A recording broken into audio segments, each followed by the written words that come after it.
If you could do one thing to instantly improve your strength, endurance, reaction time, and overall performance, would you do it? Well, of course you would. And what if I told you that this one thing doesn't require any extra training, supplements, or complicated strategies? It's something you do every day, or at least every night, and that's sleep.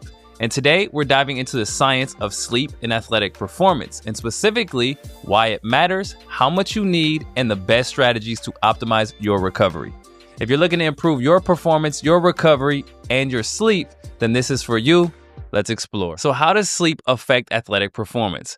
Sleep isn't just about feeling rested. It plays a crucial role in muscle recovery, reaction time, and mental sharpness. So it's beyond just feeling rested, right? Studies show that even one night of sleep restriction, where athletes slept less than 4 hours for a given night, decreased endurance, strength, and power outputs. And for cognitive function, lack of sleep slows reaction times and decreases focus, leading to more mistakes in high-pressure situations.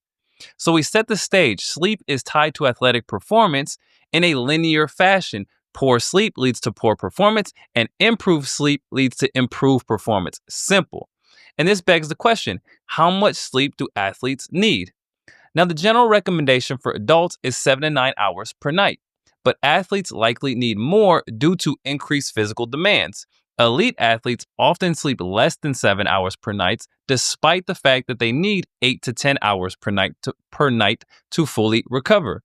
A study on basketball players, this is a popular study by Cheryl Ma, I believe I'm saying that right, out of Stanford, showed that basketball players who increase their sleep to at least 10 hours per night improve sprint times, free throw accuracy, and three-point shooting. So if getting 9 to 10 hours isn't realistic, although that should be the goal, one strategy that you can jump right into is strategic napping, right? Can you add naps to actually change your performance? This can be a game changer. And in fact, it's oftentimes built in, especially at professional sports. So as we segue into sleep strategies, I want to give you a story. So if you don't mind, when I was in the NBA, and if you're in professional sports, you know that this is common. We oftentimes would have a shoot around at 10 or 11 a.m., getting back to the hotel by 11:30 or noon. Athletes would grab lunch and get to their room by 1 p.m. You lay in bed, you shut it down, maybe take a quick shower. By 1:30, you're napping. And from 1:30 to 3, maybe even 3:30 p.m., you can actually take a nap, right? And this is built into game day schedules often. And then by 4 p.m., the first bus is here and it's time to get going. And so if you're a rookie, you're on that first bus. But if you're a veteran, then oftentimes you're on the second bus. So you have even more time. So naps are not foreign to professional sports. So as we've already segued, let me give you 5 different strategies, or let's cover 5 different strategies that can be used to improve sleep for athletes. And I'm going to rank these in order of the amount of evidence that supports them. So the first one we'll cover will have the most amount of scientific support. The last one we'll cover will have the least amount. The first one, sleep extension. Extending sleep duration by at least 45 minutes to about 2 hours. That can significantly improve both physical and cognitive performance. Now, if you're consistently sleeping less than 7 hours, try gradually increasing your sleep by 30 to 60 minutes per night.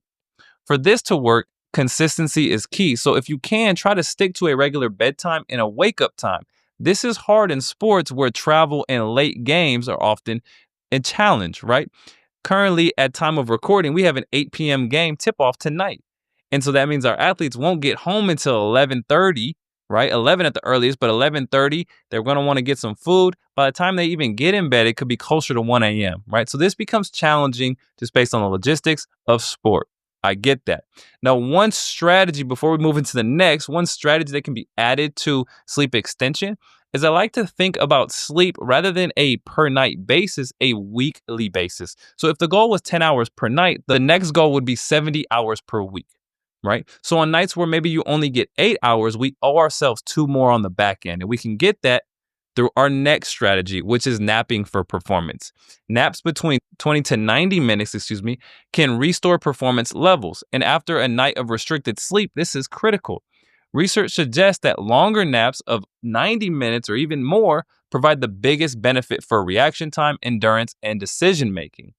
However, be mindful of the sleep inertia. This is the grogginess that follows longer naps.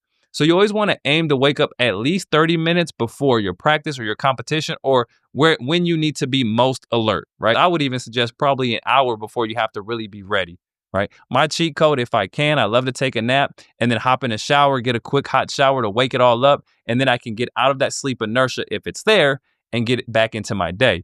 Another strategy, again, within the sleep extension strategy. So we got the sleep extension bucket.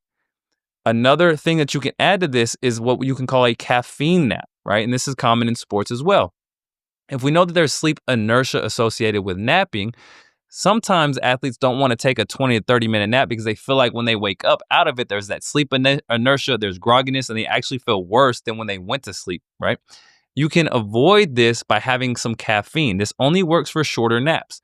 But if you have some caffeine and then shut it down for 20 minutes as you're waking up out of that short nap, that caffeine is kicking in and can override that sleep inertia. Now, you want to use this sparingly because caffeine, although it has many positive benefits, it can have negative effects on sleep. We know that as well. So use that sparingly, but that can be a strategy to implement as well. All right, so we talked about sleep extension. We've talked about napping. The next one, sleep hygiene. What works and what doesn't? This is common. You can't get on the internet and read about sleep without reading about sleep hygiene. So most of you have probably heard about this. Sleep hygiene strategies like removing electronic devices at night, maintaining a cool room temperature, and avoiding caffeine before bed can help, but only if they improve sleep duration and quality. I look at sleep hygiene as a means to an end. The goal is not necessarily to remove the phone from the bedroom. The goal is that by removing the phone from the bedroom, I'm less likely to get on social media, which would allow me to go to sleep faster and therefore improve sleep quality and quantity, right? So sleep hygiene is a means to an end. Just because you have blackout shades and you have the temperature set and you got off your electronics, if you just sit in bed and don't actually go to sleep, then it doesn't actually help, right? So it's a means to an end, but a good means to an end. It's something that you should implement. But keep in mind, simply removing the distractions doesn't help unless you actually fall to sleep. So the result needs to be earlier bedtimes or earlier to sleep. Light exposure, especially red light therapy, has been shown to have some promise in improving sleep quality and endurance performance, but I wouldn't call that robust enough or compelling enough to suggest you go out and buy a red light therapy system right now, right? But if you have one, it might be helpful, and I know many in professional settings are using those. All right, sleep extension, napping, and sleep hygiene. Those are probably the big three. We're going to get into our final two, and remember, this was ranked in order of the amount of evidence that support them. So now we're kind of getting off to less support here. Mindfulness and relaxation. There's plenty of benefits from mindfulness and relaxation. This is within the scope of sleep, but anxiety before competition often leads to poor sleep. So mindfulness and relaxation techniques like deep breathing or meditation can be helpful. Sometimes these take a while to actually work because athletes aren't used to doing them, right? The first time you meditate, for example, we've all been there. You have no idea what you're doing. You're kind of, during your meditation, you're questioning, is this even meditation, right? We've all been there. So it takes a while to really kick in and for you to feel confident in what you're doing. But there may be some benefits to that, right? Especially to help athletes fall asleep faster and improve sleep quality. There's some research there. One study found that mindfulness-based stress reduction improves sleep quality and athletic performance in rowers. So that's positive. And then finally, our fifth strategy, remember, least scientifically supportive, is cold water immersion. Now, does it help? You can't get on social media without seeing someone jumping in a cold tub. And I get it. Me personally, I don't like the cold. I don't use them. It doesn't mean you shouldn't. And this doesn't mean that there aren't other benefits for them. Again, this is within sleep. Cold water immersion is often used for recovery, but studies show that it does not significantly impact your sleep or performance recovery. So those are your five, again, ranked in order. Sleep extension and napping are the big two. Sleep hygiene as a means to improving those other two becomes the big three. Meditation and mindfulness can be useful. I would not suggest cold water for sleep. If you want to wake up and get in cold water, well, that's up to you. You can do that as well. All right, so that's it for sleep. Hopefully that was helpful. We understand that sleep is important, and these are 5 strategies that you can actually use to improve your sleep for athletes. Remember, aiming for 8 to 10 hours per night. Use naps strategically. 20 to 90 minutes can restore performance, especially if you're sleep deprived. Extend your sleep when possible, right? An extra 30 to 60 minutes per night can improve reaction time and endurance. Implement good sleep hygiene and try mindfulness for sleep quality if you have an anxious mind.